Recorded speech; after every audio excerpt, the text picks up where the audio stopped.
Perdana Menteri Israel Benyamin Netanyahu pada hari Selasa menyampaikan desakan kepada pemerintah Barat untuk mengambil langkah tegas dalam memerangi antisemitisme. Desakan ini muncul setelah aksi kekerasan bersenjata yang menargetkan perayaan Hanukkah di Pantai Bondi, Sydney pada akhir pekan lalu.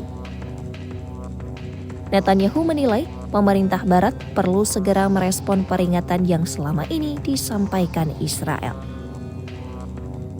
Ia menekankan perlunya tindakan cepat dan nyata untuk mencegah meningkatnya aksi bermotif kebencian terhadap komunitas Yahudi.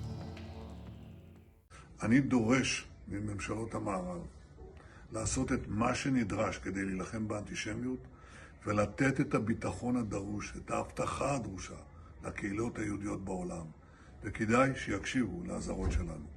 אני דורש מהם פעולה עכשיו.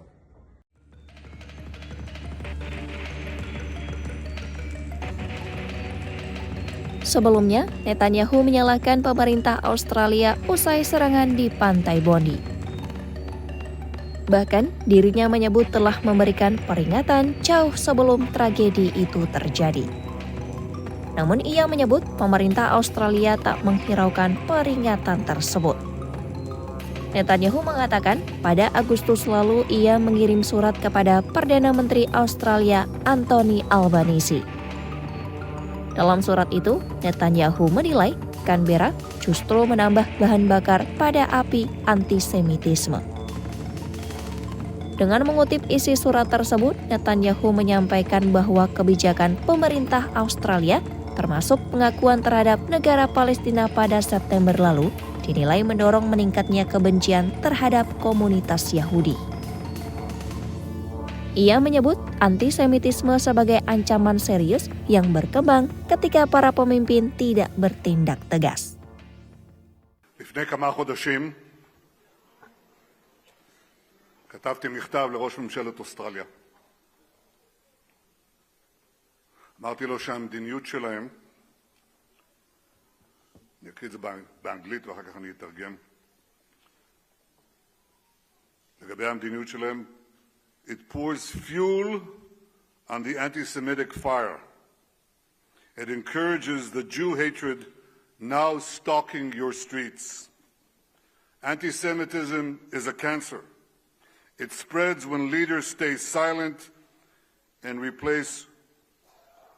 you must replace weakness with action.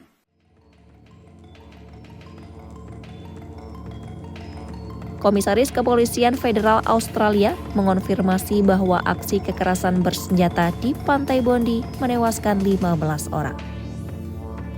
Pihak berwenang menyatakan insiden tersebut dipengaruhi oleh ideologi kelompok ekstremis ISIS. Aparat keamanan mengidentifikasi dua pelaku sebagai ayah dan anak. Pelaku yang dinyatakan ayah telah meninggal dunia di lokasi kejadian. Sementara pelaku yang dinyatakan sebagai anak saat ini menjalani perawatan di rumah sakit. Insiden yang terjadi pada minggu itu memicu seruan publik untuk memperketat regulasi senjata api. Perdana Menteri Australia Anthony Albanese mengumumkan rencana pemerintah untuk membatasi akses kepemilikan senjata api. Ribuan warga mendatangi Pantai Bondi untuk menyampaikan bela sungkawa kepada para korban.